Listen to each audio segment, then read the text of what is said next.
and we see the difference between these two and which one's going to give you more light going down the road.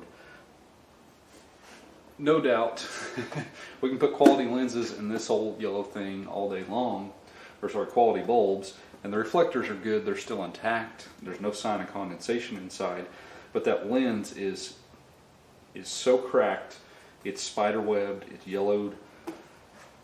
This is going to help me see a whole lot better at night. The vehicle will actually look a whole lot better with these on there. On this particular one, you know, again, nice and easy to replace the whole lens assembly, and not all that expensive for these aftermarkets. These were a TYC brand, and they were about $50 a piece. So look at your model before you start, especially smaller cars. Some of the little Hondas and stuff can be an absolute nightmare. Whole front clip coming off type of thing, just a real pain in the butt. These are actually real easy to do on this model, and for no more than they cost, they're well worth it in my opinion. Some vehicles can be a complete pain in the backside to get the lenses out. This model actually is not too bad. I did have a little bit of an issue with the lip here when I replaced the bulbs. There's absolutely no room back here to get back there to replace the bulbs. So to replace the bulbs, you really have to pull this whole assembly. So here are our two top bolts, and there down in this hole you're going to need an extension is another retaining bolt. And they're all three 10mm. That's it, really, other than the clip down here that pops in. That's all that retains the entire assembly. So we can look at the replacement lens to get an idea of what retains this. We have our two bolts up top that were 10mm.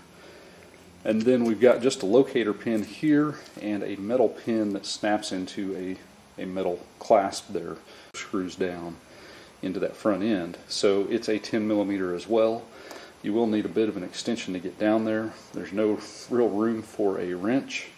So 10mm on this model and an extension. Now here on this corner we know we have the locator pin up top that's plain plastic, and we have the metal push lock pin down here. And oftentimes if you can get any kind of grip, you can go ahead and pop it out by hand, and that looks to be the case here. If you can't get it to pop loose, you can use one of these cat's claw type to help you. The only challenge there is making sure you don't scratch the fender, so you definitely want a rag, and you want to check and be careful how much force you're applying. You can roll over the edge of that fender if you're prying with one of these. Now there's a lip on the inside here, this lip here, and I did have difficulty when I initially replaced the bulbs in this with those catching on the front fascia here. So we're loose, but we can't quite get popped out of there. And I don't think we can get popped out in the back without first popping out the front. So I've tilted out there. I really made this more difficult than it needs to be. Now this is a push to release connector that's on your side lens here. And you can push to release, but sometimes it helps to get a small screwdriver and help you slide it off there.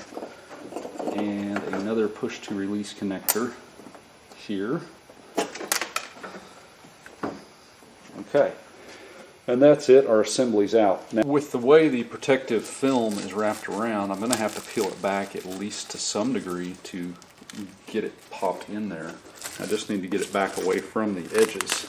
It's a good time to look at the connectors themselves. If you need to spray a QD electronics cleaner, clean them up any. These really don't look that bad.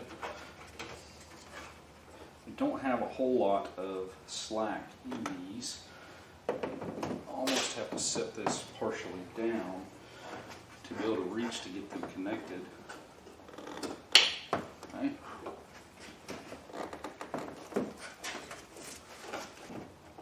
So we'll work our angle there, make sure we're lining up with our top post and that bottom clip in. And in we go.